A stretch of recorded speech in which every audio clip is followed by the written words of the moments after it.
እኛ እንድንማርበት የምትፈልገው አንተ ያጋጠመ ገጠመኝ እንዲሁም የጸጸተና እንደው አልደግሞም የምትለው ነገር ካለ?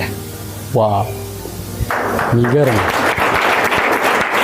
ጋይስ ይውላችሁ በጣም የሚገርመው ነገር ኦፍ ኮርስ የሰው ልጅ ዛሬ ነው መኖር ያለበት። የተሰጠው ዛሬ ብቻ ሳይሆን አሁን ነው የተሰጠን፣ አሁን ነው። በነገራችን ላይ አሁን ስትጠይቁ የእውነታችሁን ጠይቁ። እኔም ስመለስ የእውነቴን መመለስ አለብኝ። ቢኮዝ በኋላ የኔ አይደለም ልሞት ይችላል አላውቀው።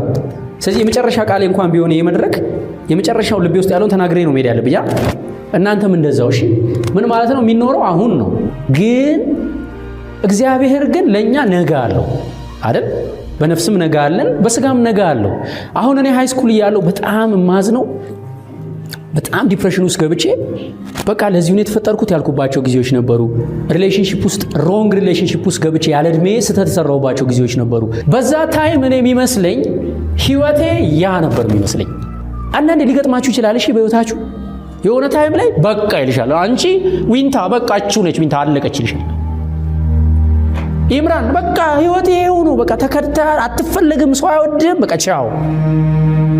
let me tell you one thing በጣም የሚገርም ኮንሰፕት ነው የምነግራችሁ፣ በማስተዋል ያገኘሁት ነው።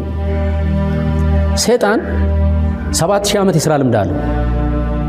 በጣም ማገዶ ቆጣቢ ነው ሰይጣን። ኢነርጂውን ሴቭ ያደርጋል፣ የማይሆን ነገር ላይ አያባክንም።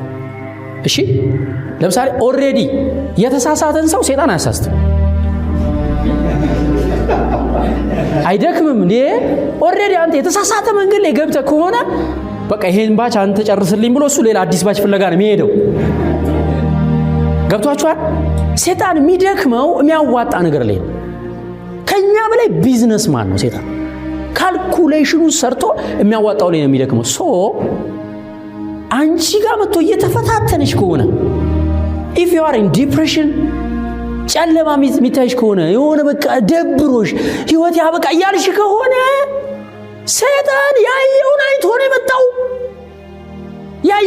የመጣው። የሆነ ትሬንድ አይቷል። ትሬንድ ነው የሚያነበው። አካሄድ ያነብና ሰይጣን የወደፊቱን አያውቅም፣ ማወቅ አይችልም፣ ስልጣን የለውም። ትሬንድ ግን ያውቃል። አካሄድ ያይና ማይ ጉድነስ እቺ ልጅ አሁን ካልቀጨዋት፣ አሁን ከመንገድ ካላስወጣዋት ብዙ ህይወት ታድንብኛለች ከራሷ አልፎ። ስለዚህ I have to invest on her ብሎ ፋይት እያደረገች ነው ማለት። So you have to know you have an amazing future. If you are in depression, አሁን ላይ ዲፕሬሽን ላይ ከሆናችሁ፣ አሁን ላይ እየደበራችሁ ከሆነ እንደ እኔ መጨረሻ ዝቅ ያለ ቦታ ወስዶ የነበረ ማለት በጣም ዲፕሬሽን ውስጥ ከቶ የነበረ ከተመረኩም በኋላ ከዛም በኋላ ድጋሚ ከሪሌሽንሺፑ በኋላ በቃ ማለት ዝም ብዬ ተከታታይ ፊልም ነው የምቀጠቅጠው፣ ዳቦና ሻይ ነው የምበላው፣ ብር የለኝም፣ ስራ የለኝም፣ ማንም አይፈልግም።